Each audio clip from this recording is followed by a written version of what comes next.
Police and air authorities are searching open waters for an Alaska flight that went missing. Hopefully they find the plane. Thanks for joining Atlanta Direct News. Take a look.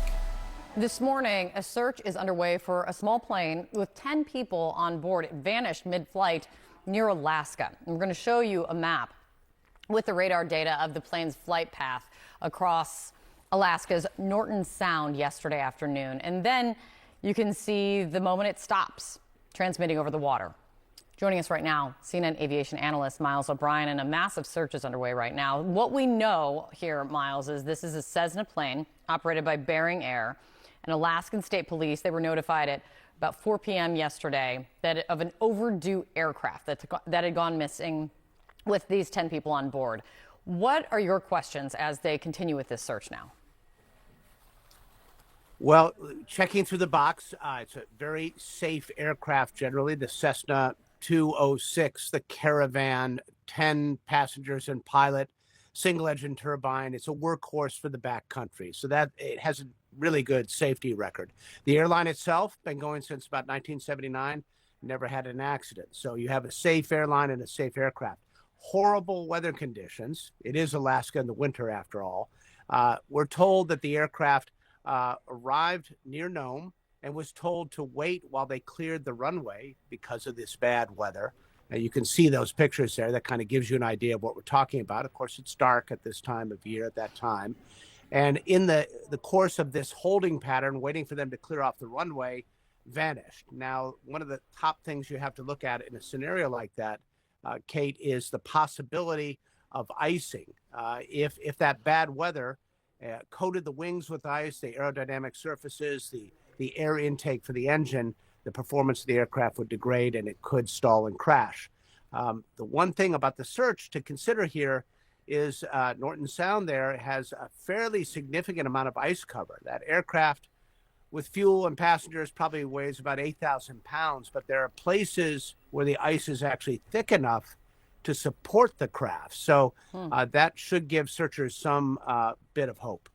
That is very interesting, Miles. So that search, is it riskier? I mean, you called this plane a workhorse. Is it any riskier flying in that area than anywhere else in the United States? I mean, yes, it is Alaska, and you know that they have more brutal winters than anywhere else. Yeah, Alaska has disproportionately much higher accident rate. It's a combination of weather. We were just talking about tough terrain, lots of small aircraft, lots of landings on dirt and gravel, landings off runway types of situations. And, as a per capita, there is a lot of small airplane usage up there because of the lack of roads. It's the way to get around. And as a result, the accident rate there is very high. I want to ask you about the latest we heard about the investigation into the deadly midair collision in Washington. President Trump was on the Hill yesterday, and in speaking at the National Prayer Breakfast, he blamed the crash on what he's called the obsolete computer system used by air traffic control. The way he put it is that the United States has spent billions of dollars to renovate an old system instead of investing in a new one. Let me play this for you. We should have had the proper control. We should have had better equipment. We don't. We have obsolete equipment. They were understaffed for whatever reason. I guess the helicopter was high, and we'll find out exactly what happened. We're all going to sit down and do a great computerized system for our control towers, brand new, not pieced together, obsolete like it is land-based, trying to hook up a land-based system.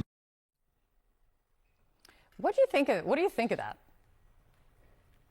Well, he has a point there about the system, but I would caution everyone not to pin blame this early. The accident investigation is still underway.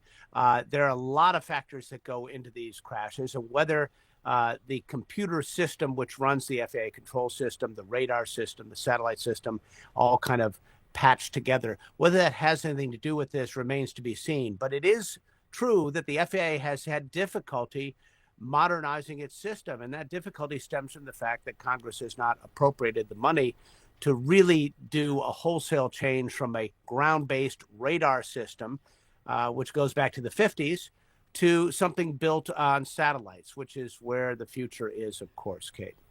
Yeah. So you could hear the beginnings of that being a new push from the president right there from that soundbite from him. It's good to see you, Miles. Thank you so much for getting up.